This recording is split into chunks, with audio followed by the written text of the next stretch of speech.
ഒരു കുഞ്ഞിന്റെ ജനനം ഓരോ മാതാപിതാക്കളെയും സംബന്ധിച്ച് ഒരുപാട് സന്തോഷവും ആകാംക്ഷയും നിറഞ്ഞ ഒരു കാലഘട്ടം തന്നെയാണ്.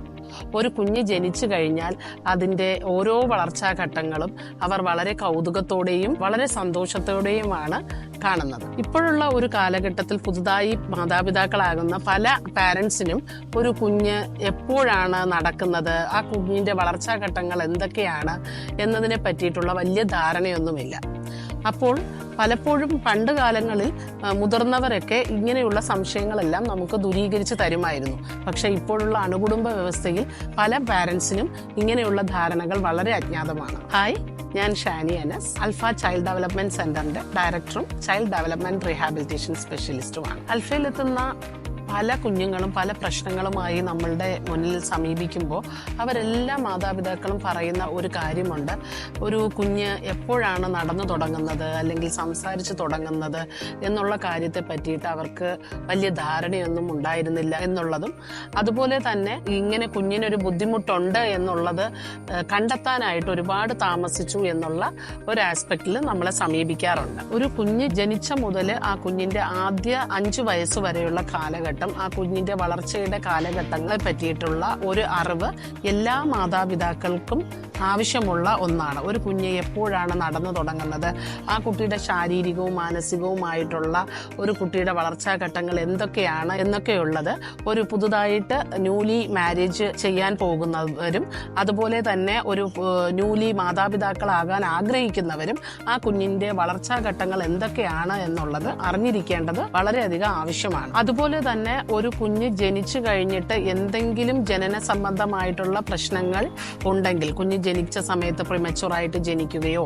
അല്ലെങ്കിൽ എന്തെങ്കിലും റിസ്ക് ഫാക്ടേഴ്സ് ഉണ്ടാവുകയോ അല്ലെങ്കിൽ NICUവിൽ എന്തെങ്കിലും അഡ്മിഷൻ ഉണ്ടാവുകയോ ചെയ്യുകയാണെങ്കിൽ ഇങ്ങനെയുള്ള കുഞ്ഞുങ്ങളുടെ ഒരു വളർച്ചാ ഘട്ടങ്ങൾ, അതായത് കുഞ്ഞ് ജനിച്ച മുതലുള്ള ആദ്യ കാലഘട്ടങ്ങളിലുള്ള വളർച്ചാ ഘട്ടങ്ങൾ സസൂക്ഷ്മം നിരീക്ഷിക്കേണ്ടത് വളരെയധികം അത്യാവശ്യമാണ്.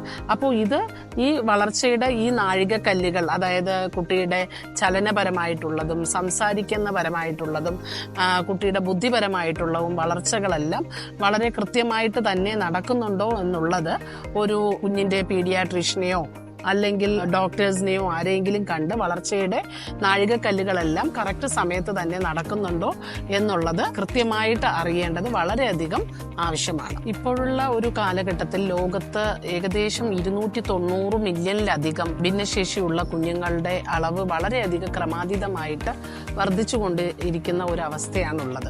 ഇത്തരം കുട്ടികളുടെ പ്രശ്നങ്ങൾ വളരെ നേരത്തെ തന്നെ നമ്മൾ കണ്ടെത്തുകയും അതിനു വേണ്ടിയിട്ടുള്ള ഏർലി ഇന്റർവെൻഷൻ വളരെ നേരത്തെ തന്നെ കൊടുക്കുകയും ചെയ്യുകയാണെങ്കിൽ ഈ കുട്ടികളുടെ പ്രശ്നങ്ങളെ നമുക്ക് ഒരുപാട് പ്രശ്നങ്ങളിലേക്ക് പോകുന്നതിന് മുമ്പ് തന്നെ നമുക്ക് പരിഹരിക്കാനായിട്ട് കഴിയും. അൽഫയിൽ പലപ്പോഴും നമ്മളെ സമീപിക്കുന്ന കുഞ്ഞുങ്ങൾ ഒരുപാട് പ്രശ്നങ്ങളായി കഴിഞ്ഞിട്ട്, അതായത് ഒരു 3 വയസ്സ് 5 വയസ്സൊക്കെ കഴിഞ്ഞിട്ടാണ് ഒരു ട്രീറ്റ്മെന്റിനായിട്ട് നമ്മളെ സമീപിക്കാറുള്ളത്.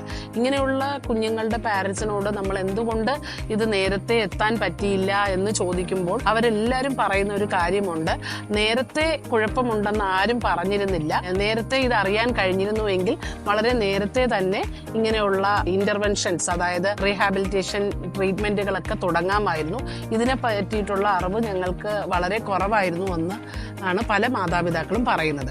പ്രശ്നങ്ങളുള്ള കുട്ടികളെ സാധാരണ ജീവിതത്തിലേക്ക് കൊണ്ടുവരാൻ ഉള്ള നമ്മുടെ ശ്രമങ്ങൾക്ക് പ്രധാന തടസ്സം ഇങ്ങനെ ആദ്യ കാലങ്ങളിൽ അവ അറിയാനും കണ്ടുപിടിക്കാനും കഴിയാത്തതാണ്. കുട്ടികളുടെ വിവിധ കഴിവുകളുടെ വളർച്ചയ്ക്കുണ്ടാകുന്ന തടസ്സങ്ങൾ നമ്മൾ ചെയ്യുന്ന പരിഹാര ശ്രമങ്ങളോട് ഏറ്റവും ഫലപ്രദമായി പ്രതികരിക്കുന്ന ഒരു കാലഘട്ടം എന്നുള്ളത് ശൈശവത്തിലെ ആദ്യകാലം ഘട്ടങ്ങളിലാണ്.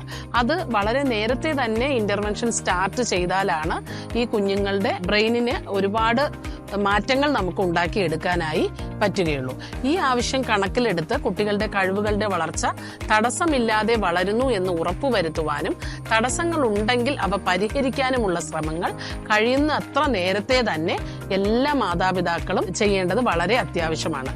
അത് early detection and early intervention എന്നുള്ളത് വളരെയധികം പ്രാധാന്യം അർഹിക്കുന്നു. ഒരു കുഞ്ഞിന്റെ വളർച്ചയുടെ നാഴികക്കല്ലുകളിൽ എന്തെങ്കിലും താമസം നേരിടുകയാണെങ്കിൽ ഒരു ഏർലി ഡിറ്റക്ഷൻ നടത്തേണ്ടത് വളരെയധികം ആവശ്യമാണ്. ഈ ഏർലി ഡിറ്റക്ഷന് ഒരു ഡെവലപ്മെന്റൽ പീഡിയാട്രീഷ്യനെയോ അല്ലെങ്കിൽ സാധാരണ നമ്മളുടെ ഒരു ശിശുരോഗ വിദഗ്ധരെയോ നമുക്ക് സമീപിക്കാവുന്നതാണ്.